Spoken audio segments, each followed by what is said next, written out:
It's just fantastic to have you all here in this amazing lounge. This is the flagship lounge of the Qantas Group. This is the lounge which I think is the best in the world. It actually has won the best lounge in the world a number of times.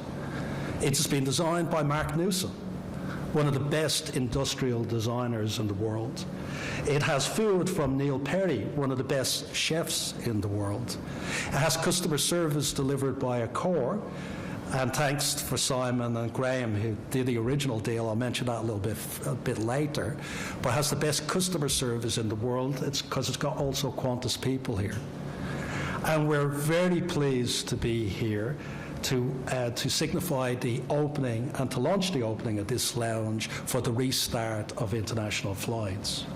Now, I don't know if many people noticed on the way up on the escalator that the flight display information system, the FID system, or as our marketing people call it, the flicker board, has a range of flights that don't operate at the moment. That's because they are the flights that were operating on the 23rd of March last year, to the flights that were operating on the day that we closed down this lounge. So this has been locked in time for over a year. This is a lounge that has been closed for more than a year. And a bit later, I think it's going to be very symbolic, we're going to flick the flights to show the flights that are departing on Monday, the flights that start our international operation across the Tasman. Now, New Zealand is a big market for us. New Zealand is the largest international market in and out of Australia. It's got the biggest amount of, in terms of New Zealand, the biggest tourism market into New Zealand is Australians going there, and the second biggest market into Australia after China has been before COVID, Kiwis coming here. So overall, it is by far in volume the biggest international market. And what we are doing is going back in style and in force onto the Kiwi market. We are adding around 100 flights a week. We're going to be opening these lounges, and we're going to be opening the lounges in Sydney, Melbourne and Brisbane to cope with trans-Tasman traffic. And the best part about the lounges that we're opening, they are in Sydney and Melbourne going to be the first-class lounges.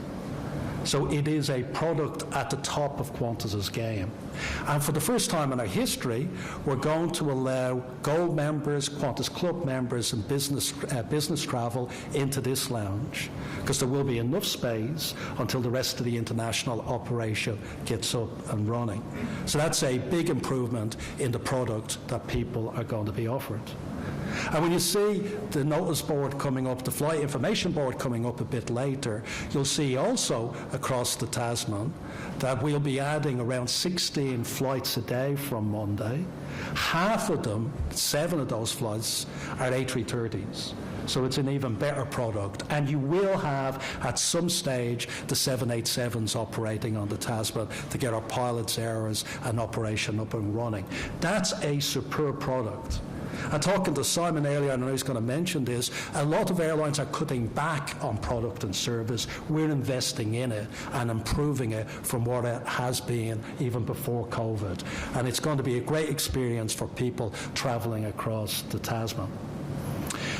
I will also wanted to thank Greg Foran of Air New Zealand and his management. They've done a lot of work with Steph and the team about opening up the New Zealand lounges, and we have done an interim deal with Air New Zealand where our customers get access to their lounges in Auckland, Christchurch, Queenstown.